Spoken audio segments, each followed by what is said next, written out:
Muy bien, amados hermanos, gracias por continuar en este estudio. Realmente este estudio nos está desafiando, está siendo de mucha bendición a nuestras vidas, incluyendo la mía también. Así que junto con ustedes estoy avanzando también en este curso y realmente el Señor nos va a permitir aprender muchas cosas más, estoy seguro. Hoy día, en nuestra clase número 5 ya, vamos a ver la consejería bíblica y el pecado. Ya hemos venido marcando algo sobre eso, así que vamos a ir, la idea es ir sentándola, cimentándola y comprendiendo un poquito más. Por ejemplo, cuando en el mundo vemos, encontramos, por ejemplo, lo que se conoce como la famosa autoestima, ¿no? La autoestima. Quiérete, valórate, sé mejor tú mismo, supérate, acéptate, etcétera, etcétera. Entonces, en el mundo de la psicología y de la autoayuda, ¿no? La autoayuda busca, pues, generar esta idea de que no hay malas personas, en realidad, hay malos conceptos o de repente personas mal encaminadas, ¿no? Ese es el criterio del mundo, en realidad, es un criterio bastante mundano, bastante humanista, ¿no? Porque a pesar del crecimiento de la autoayuda y de la autoestima, el mundo sigue en una franca decadencia, ¿no? Una franca decadencia con antivalores y todo lo demás, ¿no? Esto no ha mejorado. Ha mejorado, ha crecido la autoestima, la autoayuda ha crecido, pero no ha mejorado la moral del hombre, ¿no? La mala moral del hombre, la mala conducta del hombre, la degeneración del hombre. Entonces, en este estudio vamos a romper varios esquemas. Normalmente venimos con ciertos esquemas de consejería y de psicología y todo eso, así que acá vamos a aprender a la luz de la escritura, vamos a romper varios esquemas, ¿no? Vamos a desafiar lo que hemos aprendido de repente del mundo y lo que creemos que es lo mejor para el hombre o que puede mejorar al hombre. Así que uno de los pensamientos que bastante influye en la cosmovisión del hombre es, es el pensamiento positivo, ¿no? El pensar positivamente. Y esto lo mencionó o lo pregonó mucho en el siglo pasado un hombre llamado Norman Vincent Peale, y no solamente es el único, ¿no? Hay habido muchos más bajo ese pensamiento de decir, cree en ti mismo, ¿no? Ten fe en tus habilidades, el poder está dentro de ti. En las siguientes clases, creo yo, 7, 8, vamos a comenzar a ver un poquito más ya sobre esto, ¿no? El mesmerismo, vamos a aprender algunos conceptos de dónde nacen estos pensamientos bastante humanos, ¿no? Que a la larga son contrarias a la escritura. Y es lo que vamos a ir aprendiendo. Y ahí vamos a tener que responder algunas preguntas como, ¿en quién creer? ¿En lo que dice el hombre o lo que dice Dios en su palabra? En la verdad de Cristo, ¿no? En la verdad de la escritura. Entonces, muchas veces estos movimientos, como la autoestima, han desencadenado, por ejemplo, en el liberalismo teológico, ¿no? Amarrado o prima hermana de la neortodoxia. Son términos teológicos que Dios permita que poco a poco vayamos entendiendo, ¿no? Ya de por sí uno lee liberalismo teológico, ya más o menos nos podemos hacer una idea a lo que se refiere. No es nuestro tema el día de hoy, eh, pero la pregunta sería, ¿realmente quiere Dios que todos nos sintamos bien? ¿Nos sintamos bien? ¿Tenemos buenos sentimientos o esas emociones buenas, por decirlo de alguna manera? ¿O realmente nuestra primera acción sería reconocer nuestra incapacidad, ¿no? Nuestra incapacidad y la verdad absoluta desesperanza en la cual vive el hombre, ¿no? Y definitivamente por ahí es el camino que nosotros tenemos que entender a la luz de lo que Dios dice del hombre, ¿de acuerdo? ¿Por qué? Porque realmente el hombre es un ser vivo, espiritualmente hablando, conscientemente hablando, sí es consciente en cuanto a su responsabilidad, Pero la palabra de Dios nos dice que realmente el hombre está muerto en sus delitos y pecados. O sea, el hombre realmente está muerto ante delitos y pecados. O sea, el hombre es un ser muerto en realidad. Ya, a ver, vamos a ampliar un poquito más esto. Hay una doctrina en teología que se conoce como la doctrina de la depravación total. Depravación es un término bastante... Depravación podría ser, bastante se relaciona al tema de una depravación sexual, ¿no? No, pero depravación quiere decir que todo ha sido destruido, todo ha sido dañado. Y esa es la depravación que tiene el hombre, ¿no? El pecado lo ha distorsionado todo en cuanto a su corazón, en cuanto a su mente, su personalidad, sus emociones, su conciencia, sus motivos, su voluntad. O sea, todo el ser del hombre ha sido dañado, dañado totalmente, totalmente. Es más, el Señor Jesús le va a decir a los religiosos en su época, no, vosotros sois de vuestro padre el diablo y los deseos de vuestro padre queréis hacer. Él ha sido homicida desde el principio y no ha permanecido en la verdad, porque no hay verdad en él. Cuando habla mentira, del suyo habla porque es mentiroso y padre de mentira, refiriéndose a Satanás, ¿no? Efesios, continuando con Efesios, Efesios 2, de 2 al 3, dicen los cuales anduviste en otro tiempo siguiendo la corriente de este mundo, conforme al príncipe de la potestad del aire, el espíritu que ahora opera en los hijos de desobediencia,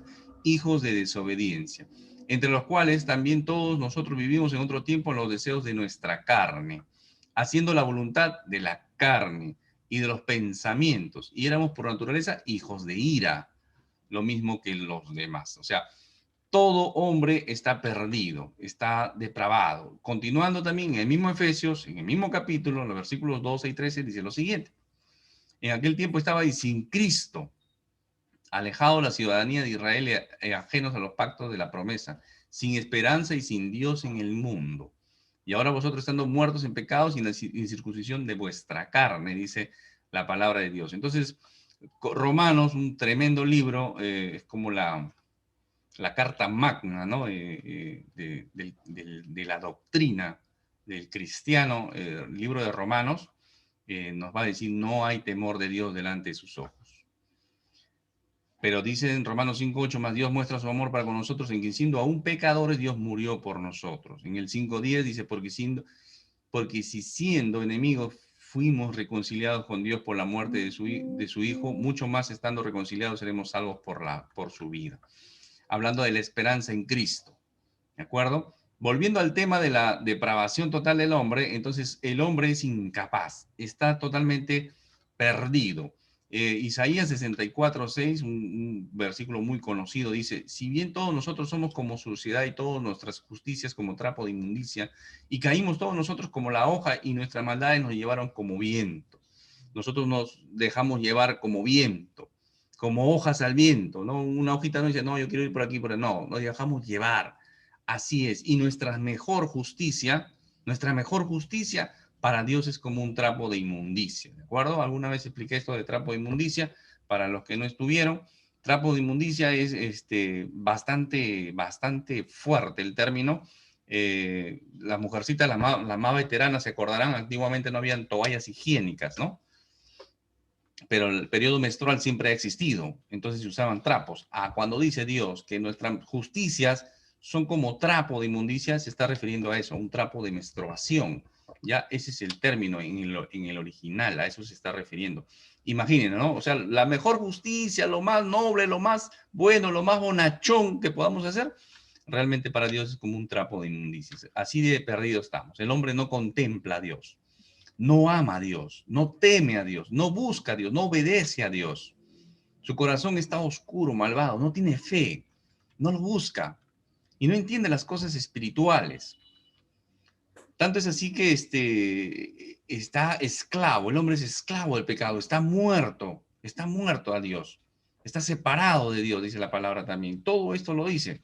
Es más, en 1 Corintios 2:14 dice, pero el hombre natural no percibe las cosas que son del Espíritu de Dios, porque para él son locura y no las puede entender, porque se han de discernir espiritualmente. Entonces, el hombre, en relación a la consejería y en relación al pecado, nos vamos dando cuenta de que el hombre necesita urgentemente ser restaurado, ser sanado, necesita de una solución, y esa solución es Cristo. Esa solución la trae Cristo, la buena noticia, el evangelio del Señor Jesucristo. Porque así como por la desobediencia de un hombre los muchos fueron constituidos pecadores, así también por la obediencia de uno los muchos serán constituidos justos. Está hablando de Adán y Eva que cayó. En Adán caímos todos, pero en Cristo podemos ser restaurados todos. ¿Qué pasó? Ahí dice Lucas, a ver, vamos a silenciar los microfonitos un ratito. Ya. Lucas 18, del 10 al 14 está la historia, ¿no? Del fariseo y el publicano, ¿no? Como el fariseo orgulloso ahora de pie, dice, gracias Señor, porque no me has hecho como estos ladrones, injustos, adúlteros, estos pecadores. Sin embargo, el publicano dice que estaba ahí, ¿no? Estaba ahí, no podía ni levantar la mirada. Y vemos cómo el corazón del hombre está orgulloso, ¿no? Un corazón orgulloso, autosuficiente, cree que es justo. Muchos hombres se autojustifican, muchos hombres son autosuficientes, ponen su confianza en su dinero, en sus bienes materiales, en sus conocimientos, en sus estudios, y todo eso los hace soberbios, arrogantes, apartados de Dios. O sea, su corazón todavía está más lejos, ¿no? Ignorantes de Dios. En cambio, el publicano en humildad, reconociendo su pobreza en espíritu, es el que se acerca y sale justificado. Entonces, el tema de la culpa, del pecado y las consecuencias de la vida del hombre es esa, ¿no? El pecado trae ese peso de culpa. Y es interesante entender que el Evangelio no combate el tema no combate el tema de la autoestima o baja autoestima o mala autoestima, sino ataca el tema de raíz, que es el pecado. Eso es lo que hace el Evangelio. Romanos, ¿no? La palabra de Dios en Romanos va en los capítulos 1, 2 y 3, va realmente comenzar, ¿no? El libro de Romanos, capítulo 1, 2 y 3, va a comenzar dando realmente la sentencia, ¿no? Como un fiscal que da todo el veredicto por el cual el hombre está perdido, ¿no? Y en Romanos 1, del versículo 18 al 32, encontramos pues la culpa del pagano, ¿no? Es interesante, lo leo rapidito, porque la ira de Dios se revela desde el cielo contra toda impiedad e injusticia de los hombres que detienen con injusticia la verdad. Porque lo de Dios se conoce, les es manifiesto, pues Dios se manifestó. Porque las cosas invisibles de Él, su eterno poder y deidad, se hacen claramente visibles desde la creación del mundo, siendo extendidas por medio de las cosas hechas, de modo que no tienen excusa. El hombre pagano, inconverso, no tiene excusa. No tiene excusa, pues habiendo conocido a Dios, no le glorificaron a Dios ni le dieron gracias, sino que se envanecieron en sus razonamientos y su necio corazón fue entenebrecido, ¿no? Y de ahí vamos a encontrar, Dios los entregó, ¿no? A la concupiscencia de sus corazones.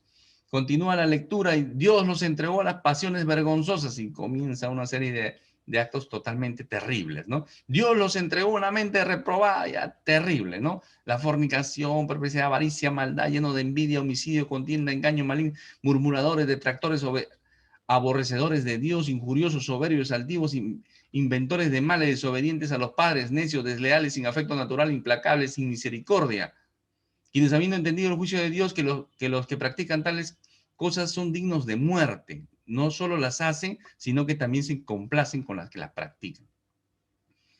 Contundente, no es como un fiscal, ¿no? Contundente, es como si estuviera sacando lista, ¿no?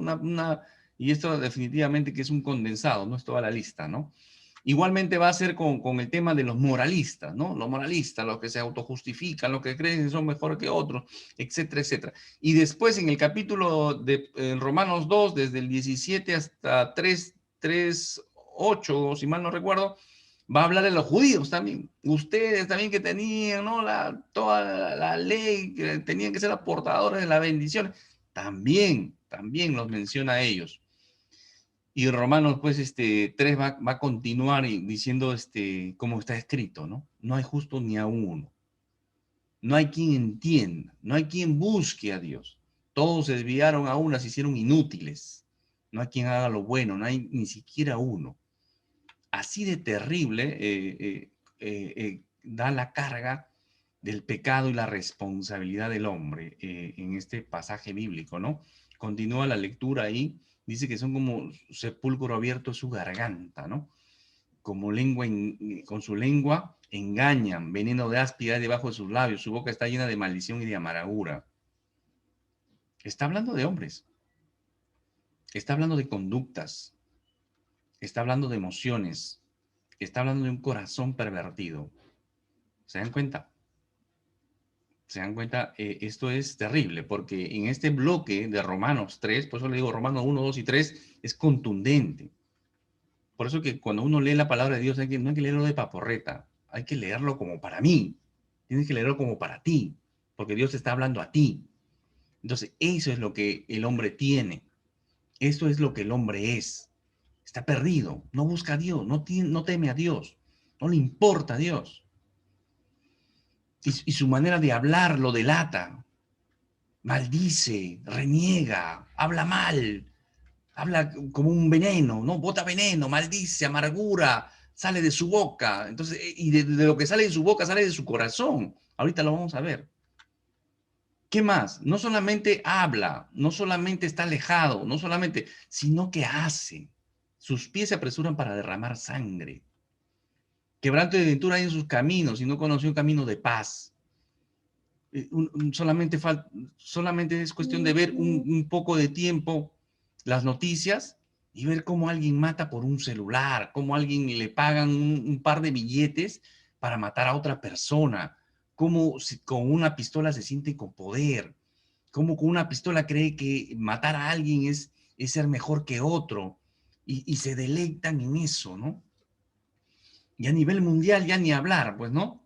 Hay música, hay temas de perversión sexual, hay temas orgiásticos, todo es camino de sangre, de muerte. Y eso le gusta a la gente. A la gente le gusta el ampón. A la gente le gusta el que es violento, el que mata gente. A la gente le gusta ese, el justiciero, el vengador, el vengativo. O el que tiene poder, el que avasalla, el delincuente, el narcotraficante, el poderoso, el rufián. Los muchachos quieren vestirse como el rufián. Los muchachos usan cadenas, se ponen aretes, se ponen cosas, porque quieren aparecer más malos. Esa es la mentalidad, la cosmovisión y la depravación del hombre. Por eso que muchas personas dicen, no, la educación es la que va a sacar adelante a los jóvenes. El deporte es lo que lo va a sacar adelante a los jóvenes, los va a alejar de esas cosas. Pueden ser paliativos, pero el corazón es el mismo. Y sobre todo, en este mismo pasaje bíblico de Romanos 3, dice, no hay temor de Dios delante de sus ojos. No hay temor de Dios. Están perdidos. Están entenebrecidos. Su corazón está entenebrecido. Su entendimiento, su mente, su entendimiento está oscurecido, ajeno de la vida de Dios por la ignorancia que hay en ellos, por la dureza de su corazón. Eso dice la palabra. Entonces, pero alguien podría decir, el hombre es pecador, entonces es enemigo de Dios por ignorancia. No, no, no. Es ignorante porque está contrario a Dios y su corazón está endurecido. Por eso que desconoce a Dios. Ese es el punto. Alguien podría decir, uy, no, pobrecito, mira, la gracia de Dios no lo ha alcanzado, pobrecito. No, no, no. Es al revés. Su corazón duro lo ha hecho ignorante y falta de temor a Dios. Necio. El necio dice, no hay Dios, no hay Dios. Eso dice el necio. Entonces es así, por eso que el hombre es responsable por sus acciones. Cuando Moisés le va a hablar al pueblo, le va a decir, a Jehová tu Dios temerás y a él solo servirás, por su nombre jurarás. ¿No? Cuando les da las instrucciones, dice, ahora pues Israel, ¿qué pide Jehová tu Dios de ti? Sino que temas a Jehová tu Dios, que andes en sus caminos y que no ames, y que lo ames y sirvas a Jehová tu Dios con todo tu corazón y con toda tu alma. Que guardes sus mandamientos, sus estatutos, que yo te prescribo para que tengas prosperidad. Y hay una bendición encima, ¿no? Eso le dice Moisés. En el Nuevo Testamento, ahora nosotros, a la iglesia, ¿qué nos dice? Segundo a los Corintios 7:1. Así que, amados, puesto que tenemos tales promesas, limpiémonos de toda contaminación de carne y de espíritu, perfeccionando la santidad en el temor de Dios. Esa es la orden. Honra a todos, ama a los hermanos, teme a Dios, honra al rey. El temor a Dios, muchos hablan, sí, que Dios, que el amor, que buena gente, que esto, que el viejito bonachón, que mi viejito, pero nadie habla del temor a Dios. Nadie quiere hablar del temor a Dios. Nadie quiere hablar de la justicia de Dios. Y hay tantas palabras sobre eso. El temor de Jehová es el principio de la sabiduría y el conocimiento del Altísimo es la inteligencia. El temor de Jehová es manantial de vida para apartarse los lazos de la muerte. El temor de Jehová es enseñanza y sabiduría y la honra precede la humildad. Con misericordia y verdad se corrige el pecado y con temor de Jehová los hombres se apartan del mal. Temor a Jehová, temor a Jehová. Eclesiastés, termina Eclesiastés, después de haber hecho una observación bajo el sol, dice, el fin de todo el discurso oído es este, teme a Dios y guarda sus mandamientos. Teme a Dios y guarda sus mandamientos. ¿Cuántos problemas evita el hombre haciendo solamente esto? Y eso es lo que estamos aprendiendo acá en consejería. Eso es lo que estamos aprendiendo acá en consejería. Y esa es estamos sentando lo que es la consejería y el pecado, lo terrible que es el pecado y lo depravado que está el hombre y cómo el hombre sufre las consecuencias de su pecado. Responsablemente sufre. Y ese es el problema. Muchas veces alguien va con sarampión y lo que hace es como si tuviera sarampión y lo que hiciera el doctor es ponerle curitas en las heridas, nada más. Y eso es consejería en el mundo. Pero hay un problema más grave y es el pecado del hombre. Y el hombre es responsable por eso. ¿De acuerdo? Muy bien. Vamos a parar ahí y respondan las preguntas de esta clase para reforzar y ustedes reforzar el tema.